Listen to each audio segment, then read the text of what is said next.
J'ai quitté le ciel pour toi.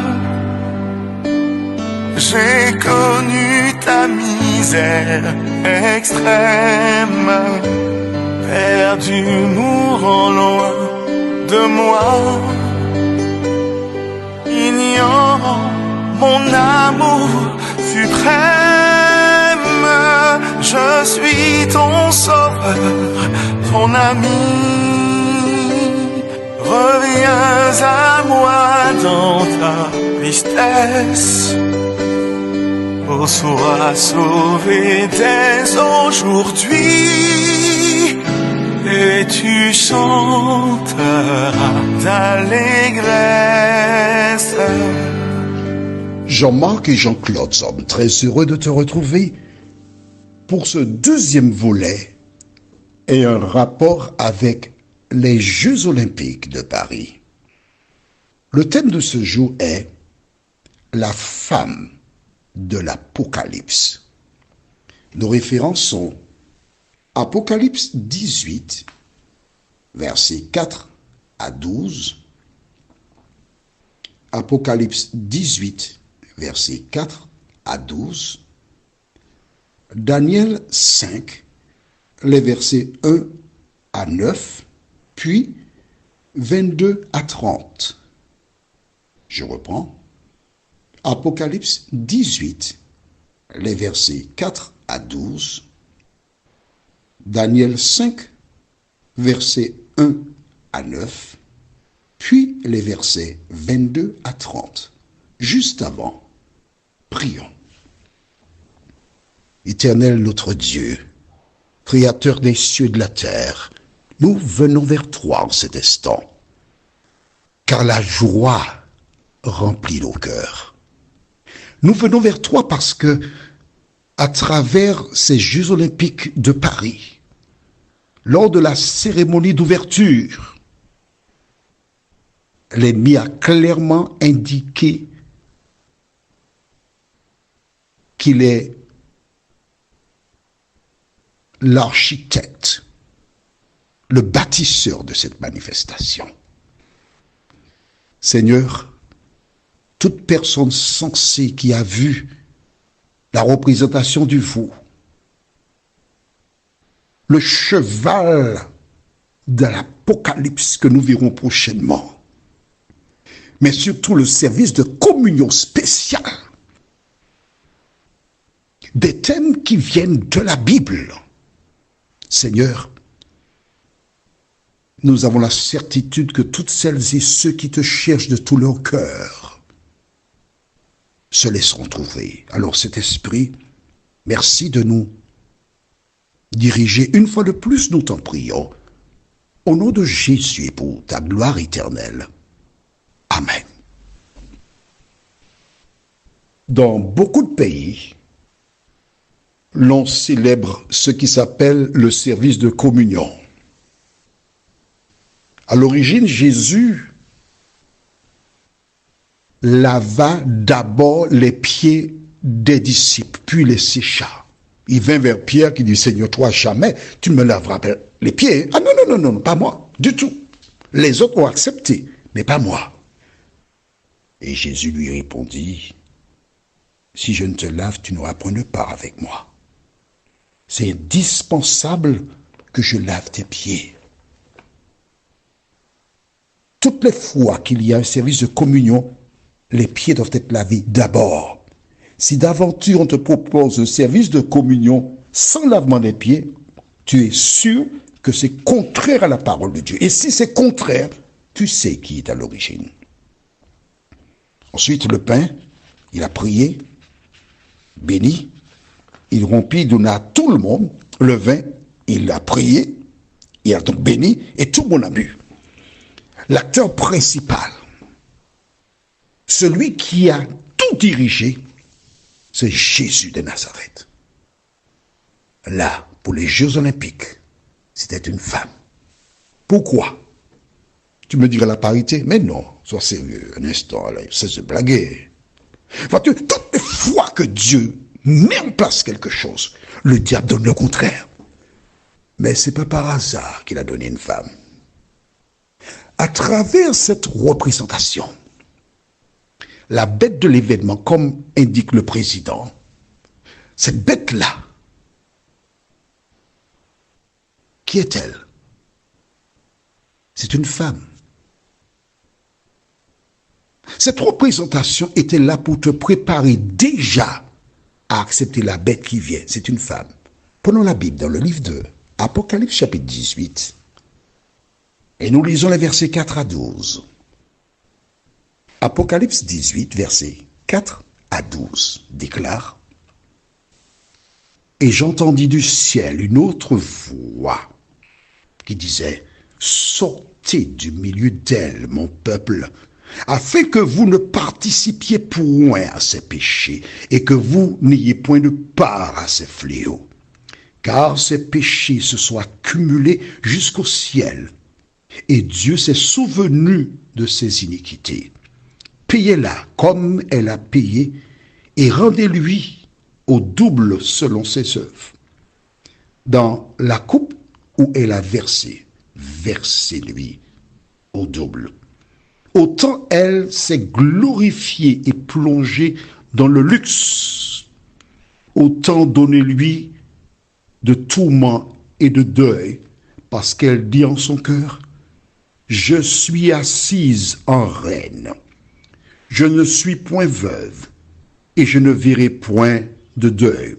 À cause de cela, en le même jour, ces fléaux arriveront, la mort, le deuil et la famine, et elle sera consumée par le feu, car il est puissant, le Seigneur, Dieu, qui l'a jugé. Et tous les rois de la terre, qui se sont livrés avec elle à l'impudicité et au luxe, pleureront et se lamenteront à cause d'elle quand ils verront la fumée de son embrasement. Se tenant éloignés de la crainte de son tourment, ils diront: Malheur, malheur, la grande ville Babylone, la ville puissante. En une seule heure est venu ton jugement. Et les marchands de la terre pleurent et sont dans le deuil à cause d'elle, parce que personne n'achète plus leur cargaison d'or, d'argent, de pierres précieuses, de perles, de fin lin, de pourpre, de soie, d'écarlate, de toute espèce de bois de senteur, de toute espèce d'objet d'ivoire, de toute espèce d'objet en bois très précieux, en airain de fer et en marbre de cinnamome. Qu'est-ce que cela veut dire? La Bible déclare que Dieu entrera en jugement contre Babylone. Babylone, c'est un nom qui signifie confusion, une puissance spirituelle, religieuse, qui aura enivré les rois de toute la terre. Donc, elle est puissante, puisque tous les rois, présidents de la République et autres, marchent avec Babylone.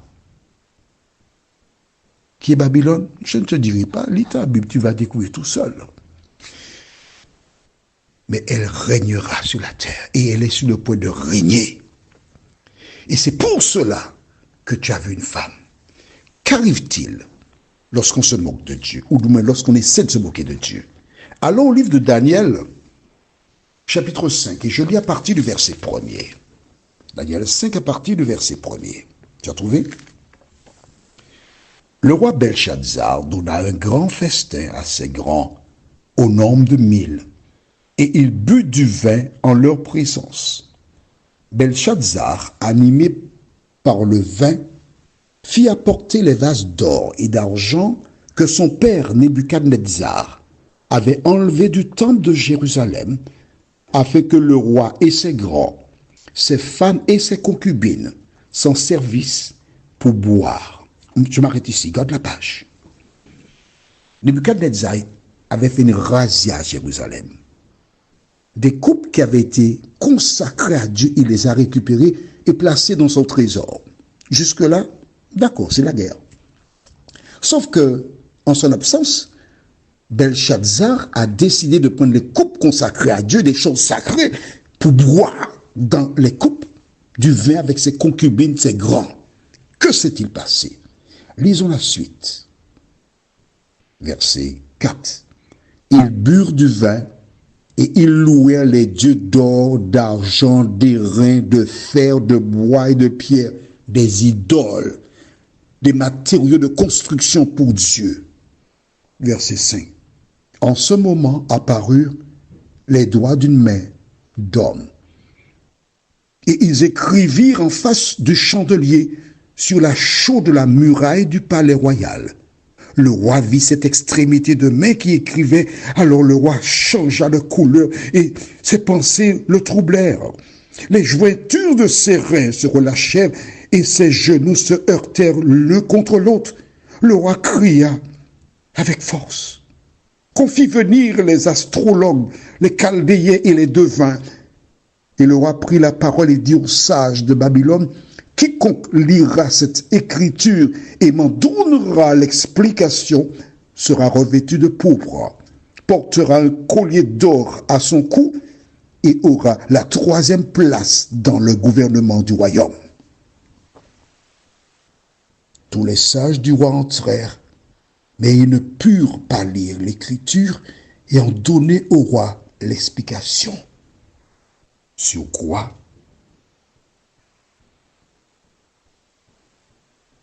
le roi Belshazzar fut très effrayé. Il changea de couleur et ses grands furent consternés. Alors je t'explique, je te raconte plutôt. Voici pendant qu'ils s'amusaient, la musique et les gens dansaient. C'était la joie, la gaieté, code 36-15. Tout est beau dans ce monde. Voici une main est entrée dans le royaume, a commencé à écrire. Et le roi Belshazzar, normalement, il a peur. Et voici des coupes qui tombent, des gens qui crient. Ils cherchent un asile. Qu'est-ce qui se passe? Les astrologues et autres n'ont pas été en mesure de trouver. Alors la reine-mère lui dit: il y a quelqu'un ici. Et on appela un homme qui s'appelle Daniel. Il est venu. Et il a brossé le tableau pour Belshazzar. Et nous lisons maintenant à partir du verset 22 jusqu'au verset 30. Et toi, Belshazzar, son fils, tu n'as pas humilié ton cœur. Quoique tu susses toutes ces choses, tu t'es élevé contre le Seigneur des cieux. Les vases de sa maison ont été apportés devant toi, et vous vous en êtes servis pour boire du vin.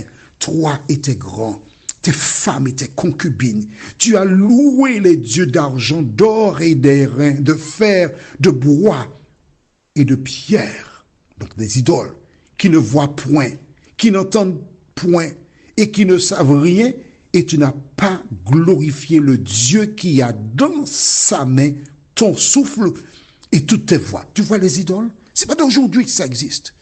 Voilà donc pourquoi j'ai visité certaines communautés. Et dès que j'ai vu une croix dans la communauté, une chose qui n'a jamais été donnée par Dieu. Oh, je me suis enfui de ces lieux parce que c'est en contradiction avec ce que dit la parole de Dieu. Alors nous passons directement au verset 24. C'est pourquoi il a envoyé cette extrémité de main qui a tracé cette écriture. Voici l'écriture qui a été tracée. Compter, peser et diviser. Et voici l'explication de ces mots. Compter, Dieu a compté ton règne et y a mis fin. Peser, tu as été pesé dans la balance et tu as été trouvé léger. Diviser, ton royaume sera divisé et donné aux Mèdes et aux Perses. Aussitôt, Belshazzar donna des ordres et l'on revêtit Daniel de pourpre. On lui mit au cou un collier d'or et on publia qu'il aurait la 3e place dans le gouvernement du royaume. Cette même nuit, Belshazzar, roi des Chaldéens, fut tué et Darius le Mède s'empara du royaume, étant âgé de 62 ans. Cette même nuit, Belshazzar perdit la vie. Mes amis, plusieurs s'amusent, rigolent, ne prennent pas au sérieux la parole de Dieu. Ce qui s'est passé là, lors de la cérémonie d'ouverture, c'est exactement pire encore que ce que fit Belshazzar. Jésus de Nazareth revient bientôt. La question est la suivante. Est-ce que tu es prêt pour cela?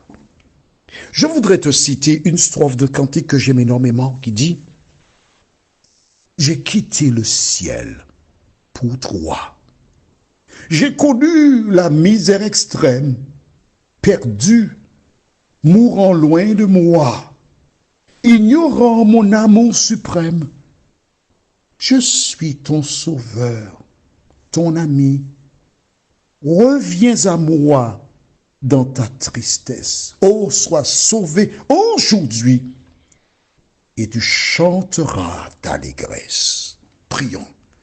Notre Seigneur et notre Dieu, nous te bénissons pour les signes des temps qui nous rappellent que Jésus revient chercher ses enfants.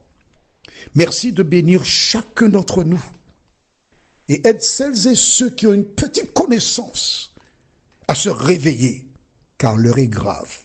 Permets que celles et ceux qui n'ont pas de connaissance trouvent la force pour envoyer un message par le biais de WhatsApp au numéro suivant, plus 596 696 88 93 93.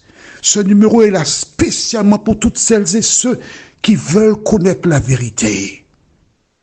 Merci Seigneur de nous entendre et de nous exaucer. Nous t'avons prié au nom de Jésus et pour ta gloire éternelle. Amen.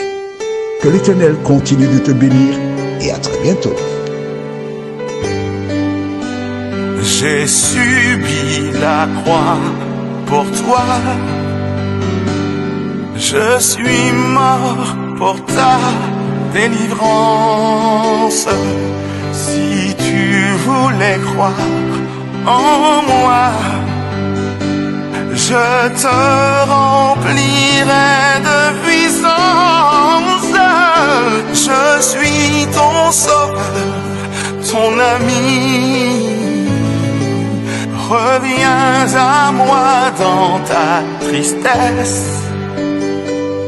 Oh, sois sauvé dès aujourd'hui et tu chanteras d'allégresse.